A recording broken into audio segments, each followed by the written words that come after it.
Malheureusement, avec le coronavirus, Apple n'a pas pu faire de conférence, donc a annoncé ce mardi 17 mars sur la chaîne YouTube d'Apple l'iPad Pro 2020. Il sortira officiellement le 25 mars.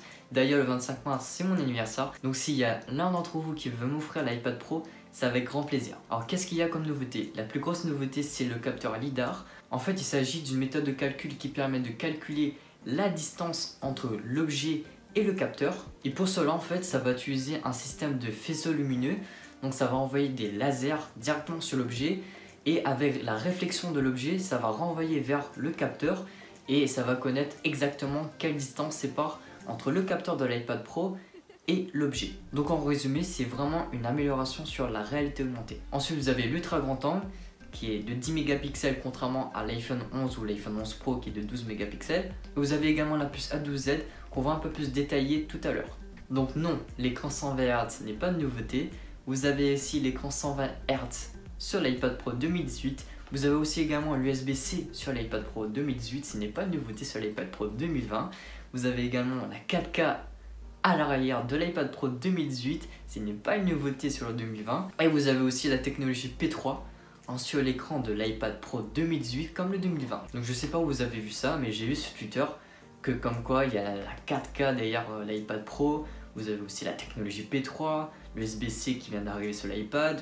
C'est pas parce que Apple met en gros l'écran 120 Hz, technologie P3 ou encore l'USB-C que c'est des nouveautés aussi. Vous avez également l'arrivée de iPadOS 13.4 qui va accueillir l'accessoire que tout le monde a critiqué, qui est le Magic Keyboard. Oui, je sais, son prix fait vraiment mal, 339 € juste pour avoir un support pavé tactile et un clavier. Mais il faut savoir un truc, c'est que ce Magic Keyboard fait l'association de 3 produits. Le Magic Keyboard à 99 €, le Smart Folio à 89 € et vous avez également le Magic Trackpad à 149 €. Et si bien sûr on ajoute l'USB-C vers USB, car il faut bien sûr appairer le Magic Trackpad et le clavier d'Apple, ça coûte 25 € en plus. Et en tout, vous avez 362 €. Donc il est bien plus cher que le Magic Keyboard d'Apple à 339 €. Et supposons que vous avez l'USB-C vers USB, vous enlevez 25 €, ça vous fait 337 €. Ouais, du coup, 337 c'est moins cher. Pour 2 € de plus, vous avez le rétroéclairage sur le clavier, l'USB-C sur le côté qui permet de recharger l'iPad. Vous avez également la capacité de 3 produits en un seul produit. Donc non, après réflexion, le Magic Keyboard d'Apple n'est pas si cher que ça. Il est totalement logique, il est à 339 € sur le modèle 11 pouces et 399 € sur le modèle 12/9. Maintenant passons vraiment au sujet de la vidéo. Quel iPad choisir? iPad Pro 2018 ou iPad Pro 2020? D'abord, on va annoncer les différences. Vous avez une puce A12X sur l'iPad Pro 2018 et vous avez également une puce A12Z sur l'iPad Pro 2020.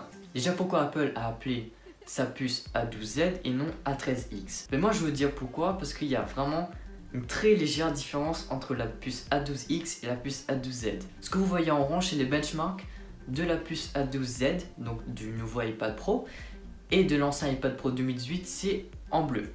Et comme vous pouvez le voir, il y a vraiment très peu de différence. La plus grande différence, c'est le GPU, parce que vous avez un cœur en plus sur l'iPad Pro 2020, vous avez 7 cœurs sur l'iPad Pro 2018 et 8 cœurs sur l'iPad Pro 2020. Donc ce n'est pas vraiment un argument de choisir l'iPad Pro 2020 parce qu'il est plus puissant que l'iPad Pro 2018, parce qu'il y a vraiment très peu de différence. Vous avez également l'ultra grand angle pour les gens qui font beaucoup de vidéos, pourquoi pas, ou de photos sur l'iPad.